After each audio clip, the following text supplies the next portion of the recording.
Malalakas na pag-ulan dulot ng shoreline at amihan na patuloy na nakakaapekto sa malaking bahagi ng bansa, lalo na sa Hilaga at Silangang Luzon. Tropical cyclone threat potential na inilabas ng Pag-asa.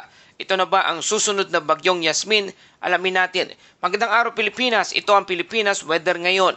Ngayong araw ng Miyerkules, December 17, 2025, narito na ang lagay ng panahon sa ating bansa.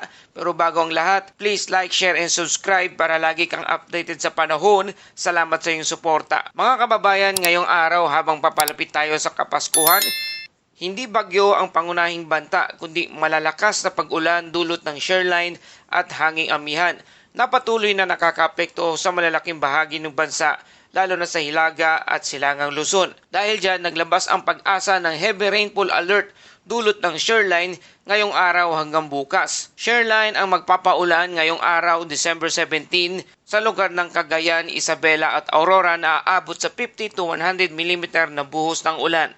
Bukas naman ng gabi hanggang Huwebes ng gabi, December 18, 50 to 100 mm naman na buhos ng ulan sa Cagayan, Isabela at Aurora. Babala ng Pag-asa, mas mataas ang posibleng ulan sa kabundukan at elevated areas. Maaring lumala ang epekto dahil sa significant antecedent rainfall o mga naunang pag-ulan.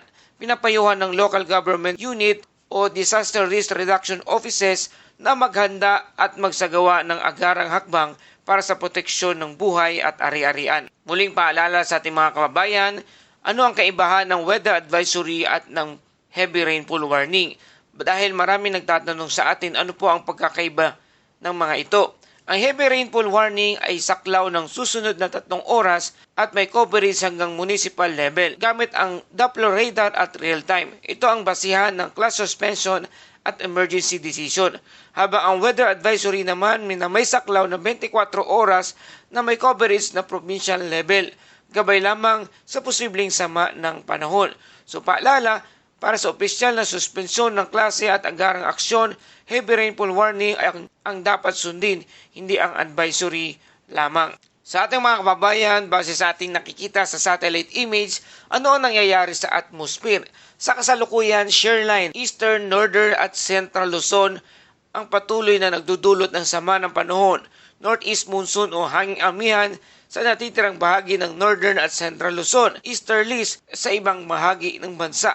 Ang banggaan ng malamig na hangin mula Hilaga at mainit na hangin mula tropics ang dahilan ng tuloy-tuloy na pag-ulan dito sa ating bansa. At para sa lagay ng panahon sa kada region, sa Cagayan, Isabela, Quirino, Nueva Vizcaya, Aurora at Quezon, maulap na may kalat-kalat na ulan at thunderstorm. Dulot ito ng shoreline na may posibleng epekto ng flash flood at landslide.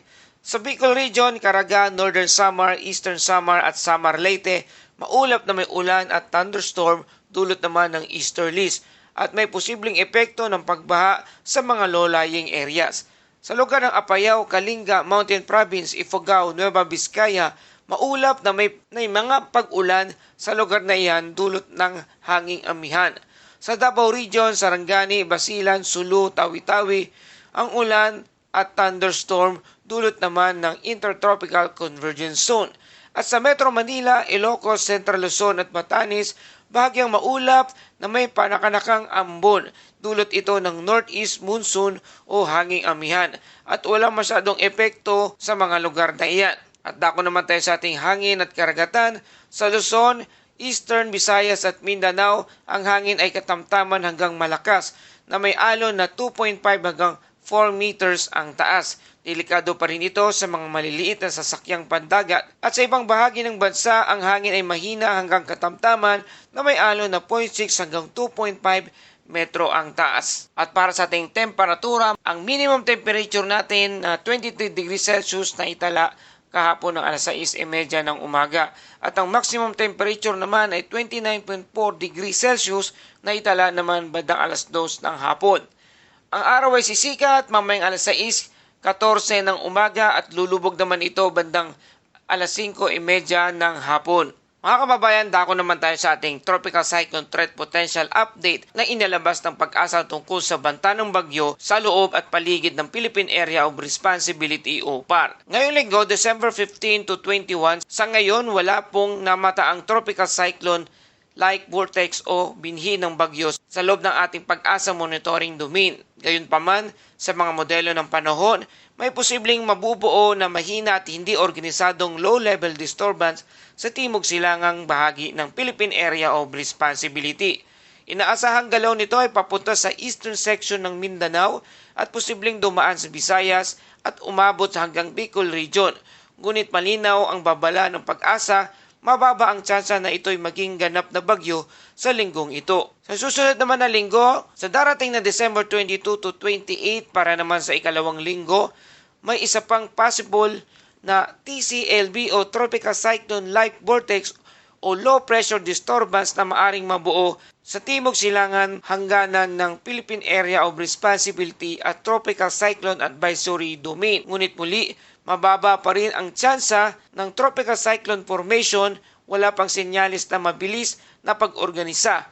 Kulang ang atmospheric support gaya ng Coriolis at upper level support. So kabuang hatol ng Pag-asa, ang Tropical Cyclone Threat Potential is unlikely. Ibig sabihin, walang inasahang bagyo na tatama sa ating bansa sa mga susunod ng 1 hanggang 2 linggo. At wala ring storm signal at walang landfall scenario sa ngayon. Pero ang epekto kahit walang bagyo, itong mahalagang paalala. Ulan pa rin ang pangunahing banta. Kahit walang bagyo, magdudulot pa rin ang shoreline, hanging amihan at easterlies. Maaring magdulot ng flash flood at landslide. River swelling lalo na sa northern Luzon. Mapanganib na dagat na may malalakas na hanging amihan, mataas na alon sa hilagang Luzon at eastern seaboard. Delikado pa rin sa maliliit na sasakyang pandagat at sa mga mangingisda. Ang implikasyon sa panahon ng Pasko habang papalapit ang Kapaskuhan ay posibleng maapektuhan ang biyahe, outdoor Christmas activities at relief operations sa mga bahang-prone areas. So ang bottom line mga kababayan, walang bagyo pero may tuloy-tuloy na pag-ulan na makakaranas ang ating bansa. Ang panahon ay hindi payapa. So mga kababayan, inaasahan natin sa darating na Kapaskuhan ay medyo maulan. Paalala lamang, ang impormasyon na ito ay guidance po lamang at maaaring mabago depende sa lagay ng atmosphere. Patuloy pong minomonitor ng Pag-asa ang anumang pagbabago at maglalabas agad ng update kung kinakailangan. At para sa ating Christmas Bible Verse Series mula sa Lucas chapter 2 verse 14 na pinamagatan nating liwanag sa gitna ng ulan. Ang sabi, luwalhati sa Diyos sa kataas-taasan at sa lupa'y kapayapaan sa mga taong kinalulugdan niya. Mga kababayan, habang ang langit ay puno ng ulap, ulan at malamig na hangin, palala sa atin ng Kapaskuhan na dumadating si Jesus hindi sa perpektong panahon, kundi sa gitna ng kahirapan at kadiliman. Tulad ng shoreline, magulo rin minsan ang buhay natin.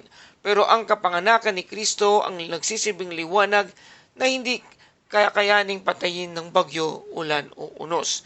So sa gitna ng ulan, ang kapanganakan ng ating Panginoong Hesus ay magbibigay at magtutulot ng pag-asa, may kapayapaan at may liwanag na dumarating sa anumang hamon na nararanasan natin sa ngayon. So paalala mga kapatid, ang kaligtasan ay dumating ng panahon si Jesus ay isinilang dito sa mundo. Ang tunay na diwa ng Pasko, ang kapanganakan ng ating Panginoong Hesus na dumating ang kaligtasan sa sangkatauhan. Purihin ang Panginoon. At para sa ating summary nating balita, mga kababayan, paalala, walang parating na bagyo. Ang shoreline at hanging amihan ang pangunahing banta sa ngayon dito sa ating bansa. Malalakas na ulan sa Cagayan, Isabela at Aurora at mag-ingat sa baha at landslide. Manatiling alerto lalo na ngayong Kapaskuhan na madalas na makakaranas ng pag-ulan o baha sa ilang mga lugar. At yan po ang ating update sa lagay ng panahon dito sa ating bansa. Kung nagustuhan nyo ang ating balita, please like, share, and subscribe para lagi kayong updated sa panahon. Sa ating mga kababayan, maraming salamat sa iyong patuloy na pagtutok at pagtangkilik dito sa ating channel. Salamat sa iyong mga patuloy na pagpapadala ng mga super thanks at ng iyong mga komento. Maraming salamat po sa inyong suporta. Ito ang Pilipinas Weather ngayon na lagi nagpapaalala, maghihanda, magiligtas, mag-alerto. Ingat tayong lahat.